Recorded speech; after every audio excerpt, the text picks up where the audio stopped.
Season 2 of Owen's hit show David Makes Man takes us to present day, where a 30-year-old David, played by Kwame Patterson, is facing an opportunity that will change him and his community forever.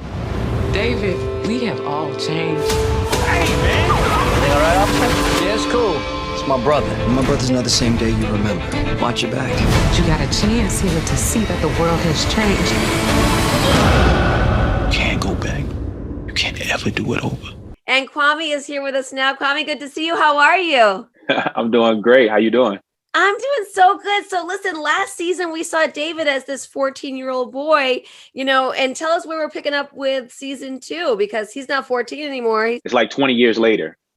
And so we see David still, he's more successful now. He's working for a nice firm. He's making money. But, David is still dealing with a lot of the trauma and challenges and stuff that he dealt with in his childhood. Yeah. And so we see older David start to revert back to what younger David was going through.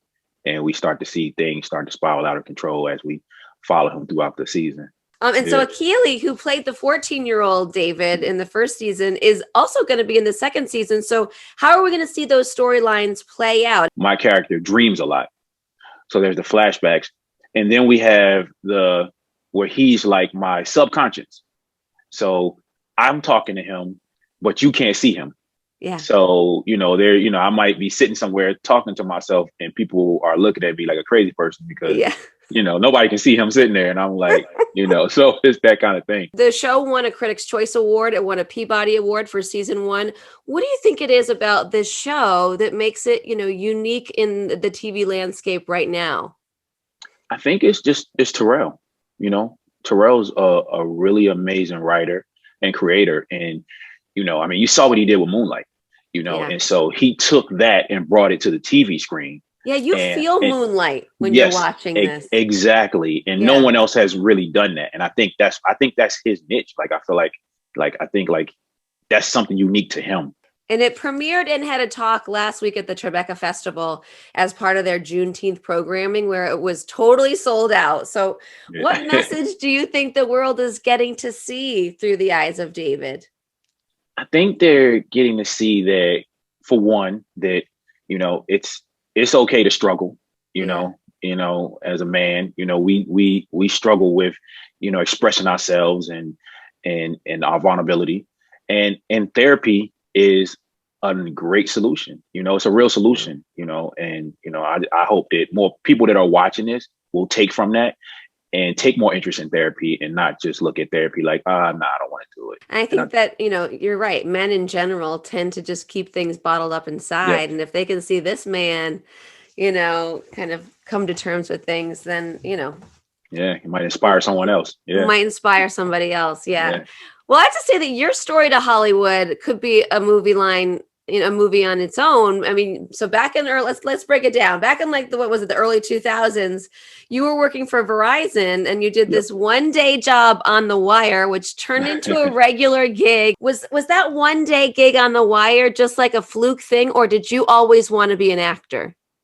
It was more of a fluke thing. I had seen other friends on the show before. They had 1 line, 2 lines. So it was one of those things like, oh, that'd be cool to do one day, and just be able to, tell your kids or something one day, like, oh, hey, guess what? I was on this show. Let me show you this little clip.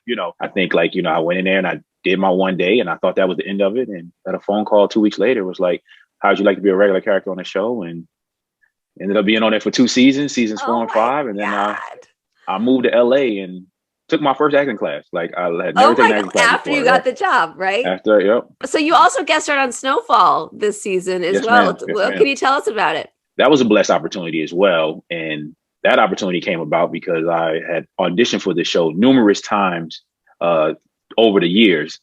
And the showrunner had always said that, I'm going to get you on this show. Yeah. He was like, I'm just waiting for the right opportunity. Yeah. But listen, I'm feeling your positivity. And I think that anyone that follows you on social media knows that about you too. And you post these inspirational quotes. One of the ones that I love was, use your smile to change the world.